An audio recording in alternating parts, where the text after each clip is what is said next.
Welcome to Dance with Disease. My name is Ren. In 2016, my index finger started wiggling, which is great if you're training a dog, but I don't have a canine companion. And then the word Parkinsons came into my life. I knew from the beginning that this was not the downward spiral of doom as guaranteed by the brochures, but a kick in the ass to look at my life and change. This podcast is dedicated to sharing my magical journey of healing through trying every alternative therapy imaginable. Thanks for joining me. Let's dance. Good morning, friends. It is 5:31 January. Somewhere it's January. Here it is June 10th. 2022, this is the VTS 1000 experiment with your host, Ren.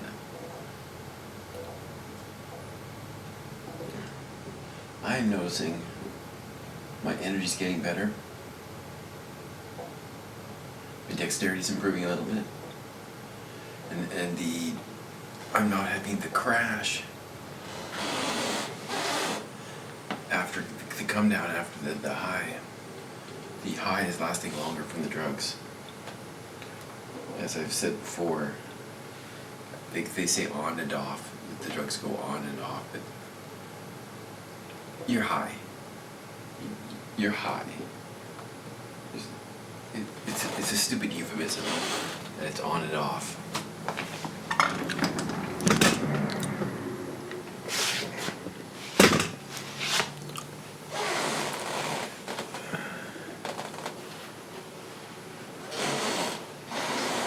Anyway, slept very well.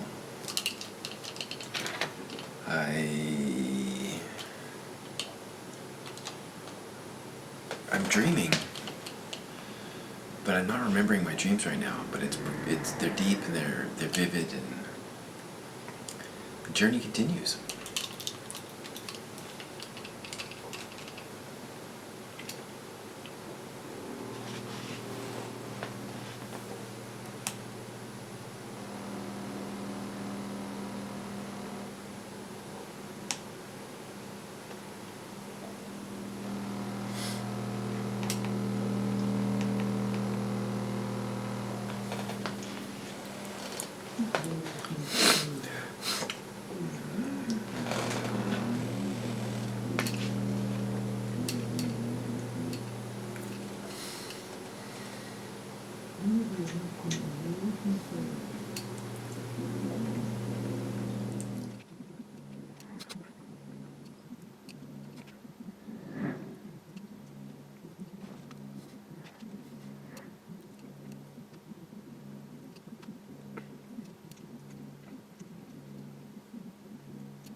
my mind has a hard time shutting down right now, because this visit with this old friend showed me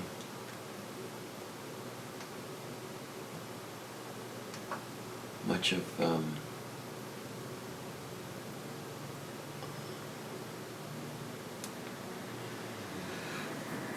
what showed me a window into myself. Really interesting. Interesting to be. I just can't stop thinking about him.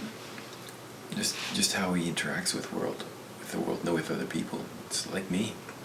And these are things, they're parts of it that I think I like. But I think there are parts that don't serve me. In fact, I can't think of any way that he did. I believe in synchronicity, in that I believe I've experienced synchronicity firsthand. I think this person showed up in my life now to allow this next stage growth, to encourage the next stage growth, because I can't think of another way that, another reason for him to show up right this minute. And we were supposed to hook up like a month ago, and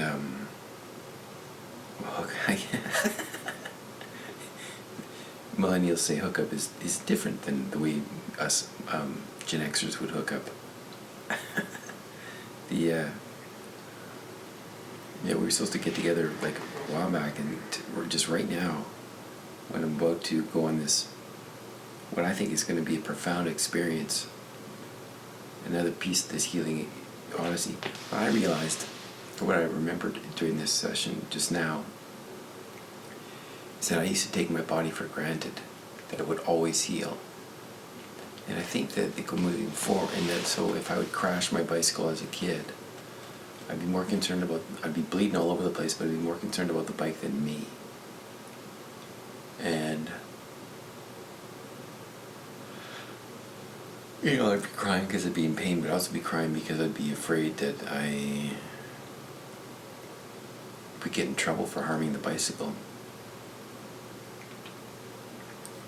and wouldn't be able to afford to fix it. And so, moving forward, I think that I carried a bit of that throughout my life, that I was always take for granted that my body would heal without me participating. And damn, I participate now. Like I am. And so, but in some ways, like, how could I do it better? How could I improve my engagement in this process?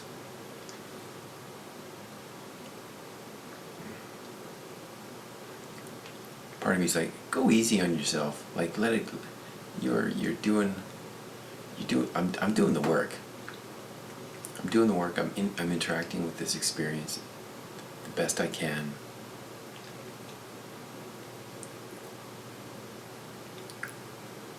And I'm getting better. So I'm not going to beat myself up over it. But there's a piece of that though. Like, how in my life now, I think comes back down. Like, the first thing that comes to mind is nut butter. Oh. I keep telling myself that nut butter is okay. Like, it's crazy to be addicted to nut butter. Like, we get people in our neighborhood that are addicted to heroin, crystal meth, fentanyl, and I'm addicted to nut butter. But it's so hard. I bought a jar of peanut butter about a month ago, a few weeks ago, and since then I'm waking up at night with hot sweats. The room isn't hot, so I just gotta stop. And so this is my commitment now. I'm gonna stop eating peanut butter, and if I'm gonna eat nut butter, it's gonna be moderate, because I'm tired of this cycle of self-destruction. I say self-destructive, and I kind of laugh because it's self-destructive eating nut butter. Like, but maybe that's how vulnerable I am, and just to accept that that's the deal, and that if it's going to affect my sleep, and if I'm getting hot, then the only thing that's different is that I've started consuming nut butter, because I don't just consume a little nut butter. I'll consume like 3 tablespoons at a time. And I notice I get gooey phlegm when I consume that butter. No phlegm, good sleep. Good sleep, recovery. That's just the deal. That's just the deal. That's the path forward. No sleep. Life sucks. My life doesn't suck. My life is great. I have lots to be thankful for. And I am grateful to have this insight into why this person has entered my life. Powerful. It's nice to have perspective. What do you have to be grateful for today? What perspective do you have on your life that gives you a sense of gratitude for being looked after? It's there. Have a good day, friends. Thank you for listening to the Dance with Disease podcast. My name is Ren. It's been a pleasure to have you here today. For more podcasts and the films, Dance with Disease, log on to YouTube, Ren the Artist. See you next time.